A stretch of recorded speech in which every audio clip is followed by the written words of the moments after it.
안과 선생님들은 이런 일이 진짜로 발생할 수 있는지 궁금해하실 겁니다. 백내장은 연속 초점 렌즈인 BBT로 문제없이 수술을 받으셨다고 하는데 수술 전보다 오히려 감소를 하였고 백내장 수술 후 시력이 나오지 않는 경우가 있습니다.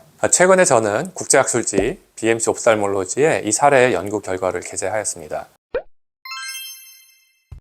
안녕하세요. 안과 전문의 최성호입니다. 오늘은 라식 수술을 하고 나서 각막의 변화된 상태와 백내장 수술 후 시력과에 관련된 매우 중요한 연구 결과를 소개시켜 드리려고 합니다. 이 내용은 최근에 제가 작성을 해서 국제학술지에 게재가 된 내용이고요. 안과 선생님들도 관심을 가지실 만한 내용입니다. 과거에 라식이나 라섹 수술을 받은 분들이 백내장 수술을 받고 시력이 낮은 경우가 있습니다. 라식을 받고 각막 형태가 울퉁불퉁하게 바뀌었는데 백내장 수술만 하다 보니까 문제가 된다는 것은 이전 영상을 통해서 많이 아실 겁니다. 각막 형태는 불규칙 난시를 나타내는 지표로 확인을 할 수가 있습니다. 그런데 이 지표가 정상인 각막에서도 백내장 수술 후 시력이 나오지 않는 경우가 있습니다.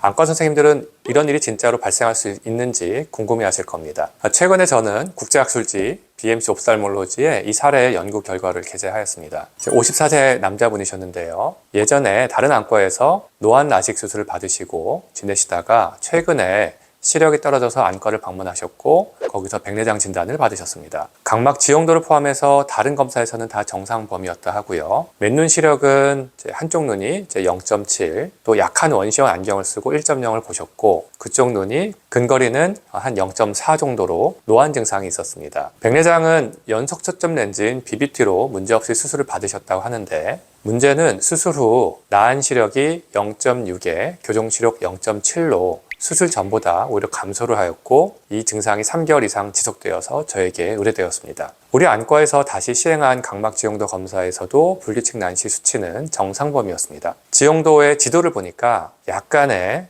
정상에서 벗어난 부분이 보였는데요. 중심을 보니까 팔자 모양이 살짝 볼록한 것을 나타내는데 그런데 이 부분을 더 정확하게 확인해 보기 위해서 각막 직경 중심부 5mm 영역을 부위별로 구면수차라고 하는 것을 조사를 해보니까 정상에서 좀 살짝 벗어나 있었습니다. 검사 결과에서는 왜 정상으로 나왔을까요? 진단 장비 그리고 대부분의 안과 선생님들이 파악하는 그 부분은 중심부 5mm가 아니라 6mm 바깥의 값을 보기 때문에 정상으로 오해를 했던 것입니다. 중심부의 각막이 상대적으로 볼록하면은 주변보다 도수가 높아지기 때문에 초점이 망막의 앞부분에 맺히게 됩니다. 이것을 음성 구면수차라고 하고요. 주로 노안 라식이나 원시 라식을 했을 때 발생을 합니다. 반대로 각막의 주변부의 도수가 높으면은 양성 구면수차라고 하는데 이것은 근시를 라식 또는 라섹으로 교정을 한 눈에서 나타나게 됩니다. 그래서 이 환자분의 문제를 해결하기 위해서 각막 지형도 기반 라식을 시행을 했습니다.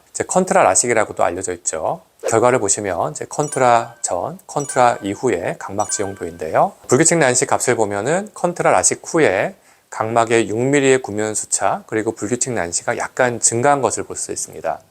각막 모양이 정상으로 바뀌면서 증가한 것인데요.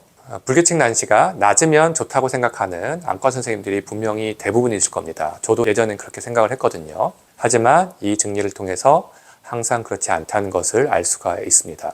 그럼 시력은 어떻게 변했을까요? 수술 후 한 달 반 만에 나은 시력이 1.0으로 올라갔고요. 근거리 시력은 J5로 BBT 렌즈의 평균적인 기능을 찾은 것이죠. 그럼 왜 시력이 나오지 않았을까요? 만약에 각막을 통과한 빛들이 하나의 초점에서 만나게 되면 아주 선명한 시력을 얻을 수가 있습니다. 반면에 이 증례처럼 각막 중심이 주변부보다 도수가 높은 상태라면 붉은 점선의 초점이 각막 주변을 지나는 파란 선 초점보다 앞에 형성이 되죠. 이렇게 초점이 늘어지는 현상을 구면수차라고 하는데 적당한 구면수차는 시력을 약간 떨어뜨리긴 하지만 노안을 보완하는 데 도움이 됩니다. 그런데 BBT나 POC 같은 연속 초점 렌즈는 렌즈 자체가 초점을 길게 늘려서 음성 구면수차를 인위적으로 만들기 때문에 붉은 실사처럼 초점이 더 늘어납니다. 결국 이미지를 구분할 수 있는 우리 망막의 기능은 빛이 어느 정도 있어야지만 그 이미지를 구분을 할 수가 있게 되는데 초점이 너무 늘어지게 되면은 빛 에너지 사용량이 줄어들어서 시력이 떨어질 수밖에 없습니다. 그래서 다초점 렌즈로서 기능을 하지 못하게 되는 것이죠. 이분이 정확하게 진단을 받을 수 있었던 이유는 제가 오랜 기간 동안 각막의 구면수차를 포함한 불규칙 난시 문제를 해결하기 위해서 데이터를 많이 모아왔던 것이고요. 이것을 분석하는 방법을 연구한 결과물입니다. 그래서 국제학술지에서도 이러한 내용을 인정해서 채택을 해준 것이죠. 원장님, 그러면 모든 안과에서 이런 치료가 가능한가요? 그럴 수 있지만 쉽지가 않습니다. 우선 각막의 형태 그리고 여러 가지 다초점 렌즈의 상관관계를 파악하기 위해서 임상 데이터가 충분해야 합니다. 저는 이 데이터를 모으는 데만 몇 년이 걸렸습니다. 치료 역시 컨트라로 불규칙 난시를 교정할 때 안과 의사가 복잡한 보정을 해야만 하는데 이 과정에 대한 지식이 거의 알려져 있지 않습니다. 저는 2017년부터 이 부분에 대한 노력을 계속 해왔고요. 현재는 제가 만든 프로그램으로 더 정확한 수술을 할 수 있게 되었습니다. 저는 앞으로도 환자분에게 더 나은 치료법을 제공하기 위해서 끊임없이 연구하고 발전하도록 노력하겠습니다. 감사합니다. 최성호였습니다.